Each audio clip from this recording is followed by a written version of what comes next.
प्रिय विद्यार्थियों, नमस्कार। आज हम सेकंड ऑर्डर डिफरेंशियल इक्वेशन को हल करने के लिए दूसरा मेथड काम में लेंगे। उस मेथड का नाम है चेंज इन नॉर्मल फॉर्म। तो इस मेथड से सवालों को कैसे हल करते हैं ये आज बताएंगे। तो d2y/dx² plus p dy/dx plus qy is equal to r, और ये इसका answer y is equal to you v. U कैसे निकालते हैं? यू निकालने के लिए ये तरीका, u इज इक्वल टू ई की power minus half integral p D x. For v निकालने के लिए ये तरीका, d² plus I we is equal to s, where i is equal to q minus p²/4 minus half D P D x. यहाँ पर यह है कि इस i का मान कांस्टेंट हो या कांस्टेंट बटा x² हो, और s is equal to r e की power 1/2 integral p D x. और कैसे इस सवालों को हल करेंगे?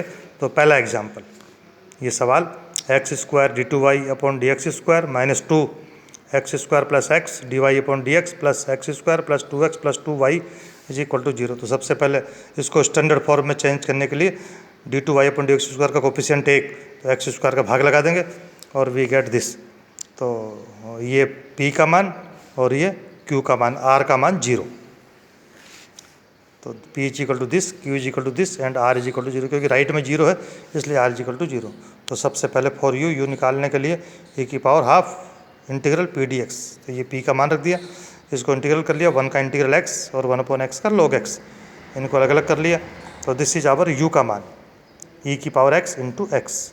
फिर निकालेंगे v, फॉर v निकालने के लिए d² plus I v is equal to s. तो i का मान निकालने के लिए q minus p²/4 minus half D P D x. तो यहाँ पर ये q का मान रख दिया, ये p का मान रख दिया और dp/dx का मान रख दिया। और ये p का मान -2 ब्रैकेट 1 प्लस 1/x, तो इसका डेरिवेटिव कर दिया dp/dx 1/2 और 2/x²। तो 2 से 2 कट जाएगा, 1/x²। तो ये i का मान, इसको सरल करने पर we get i is equal to 0, this is constant. और s का मान निकाला, r e की power half integral p D x, r 0 है इसलिए s इज इक्वल टू 0। और ये मान इस समीकरण में रख दिया, i का मान 0, s का मान 0, तो d² v is equal to 0। ये लीनियर डिफरेंशियल इक्वेशन है, इसमें खाली CF निकलेगा, PI निकलेगा नहीं, क्योंकि राइट में 0 है। और CF निकालने के लिए एक्सिलरी इक्वेशन के लिए d की जगह m² is equal to 0, m में द्विघात समीकरण है, m के 2 मान 0 0, ये CF C1 plus C2 x e की 0 इंटू एक्स। तो ये v is equal to CF plus PI आएगा नहीं इसलिए v is equal to CF C1 plus C2x। और लास्ट में answer y is equal to you we, ये u का मान x e की x और ये v का मान C1 प्लस C2x। अब क्वेश्चन, पहला question number 1, d² y minus 2/x dy plus a² plus 2/x² y is equal to 0। ये ऑटोमेटिक स्टैंडर्ड शकल में है, क्योंकि यहाँ पर d² y का कोफिशिएंट 1 है और ये p का मान -2/x, ये q का मान, r का मान 0, क्योंकि राइट में 0 है। तो चेंज इन नॉर्मल फॉर्म के लिए सबसे पहले u निकाला, u निकालने के लिए e की power minus half P D X, ये p का मान रख दिया और इंटीग्रल कर दिया, e की पावर log x, e और log कट गया x। फिर v का मान निकालने के लिए d² plus I v is equal to S, I का मान ये q minus 1/4 p² minus half D P D X, ये q का मान रख दिया, ये p का मान रख दिया, ये डी पी डी एक्स का मान।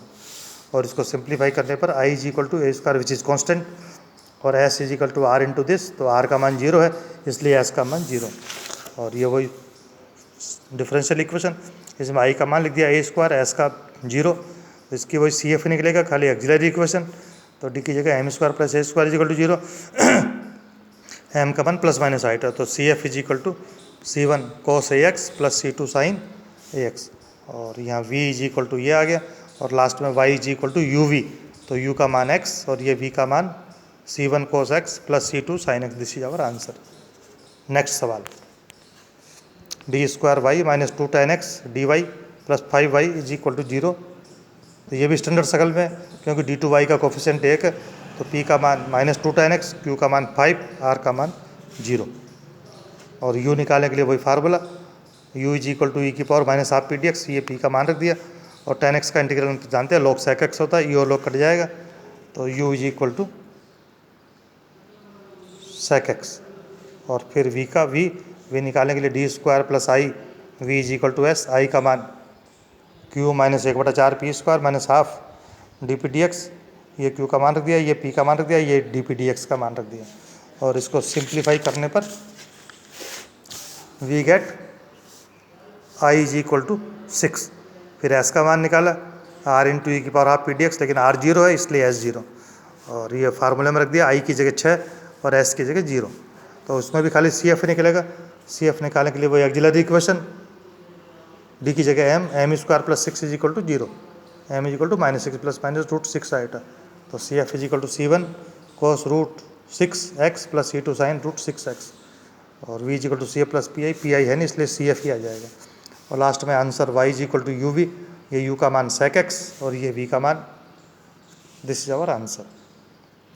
फिर question number 3, d cos square x plus dy plus cos square x y is equal to 0।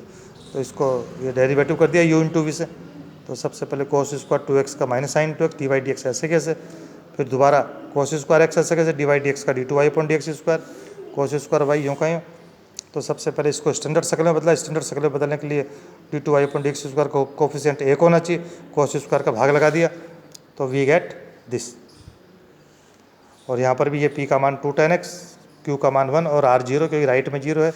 तो सबसे पहले u निकालने के लिए वही फार्मूला e की power minus half integral p D x, P का मान रख दिया, और ये कि tan x का log sec x होता है, ये log कट गया खाली sec x।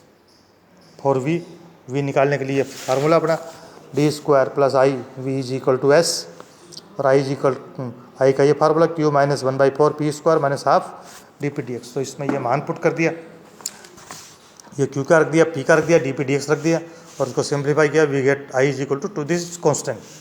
फिर s का मान निकाला, s का मान r 0 इसलिए s 0, और ये मान रख दिया, i का मान 2, s का 0, और इसमें भी खाली सी एफ निकलेगा। सी एफ निकालने के लिए वो एक्सिलरी इक्वेशन d की जगह m square plus 2 is equal to 0, m का मान प्लस माइनस रूट 2 आएगा। तो C F is equal to C1 cos root 2x plus C2 sine root 2x, और पी आई है नहीं तो v is equal to C F plus P I 0 है तो v इज इक्वल टू खाली C F. और last में answer y is equal to you V, तो y is equal to U का मान sec x और v का मान C1 cos under root 2x plus C2 sine under root 2x।